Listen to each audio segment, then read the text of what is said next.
I want to transition here and start getting to some science. Sure. So, Ohio approved multiple routes of administration for medical marijuana.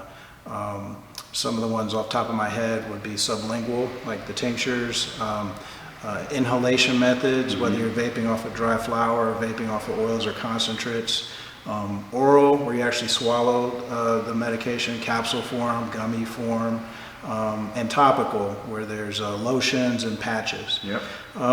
So can you kind of run us through those different routes of administration, some pros and cons, some onset, duration, just some of the science behind that? Sure, and that's where it gets tricky, and that's where I think another benefit of having a pharmacist on staff helps. They can really get a good sense of the science behind it and why different routes of administration might be better for different patients.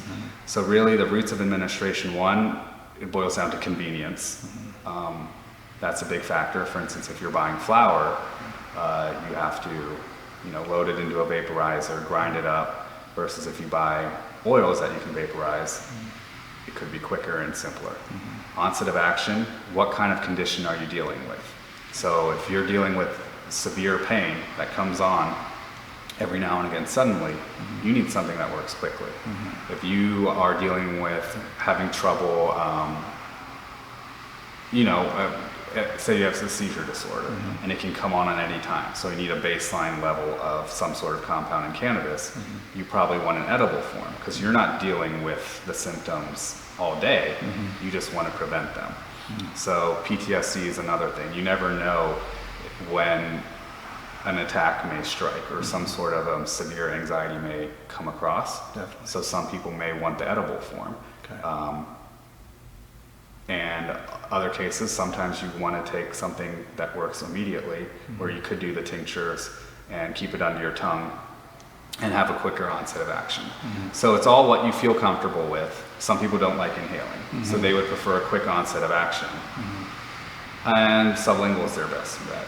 Some people may not even want to absorb cannabis at all. They may have a localized condition, some sort of skin inflammation, localized pain. They could put a topical on.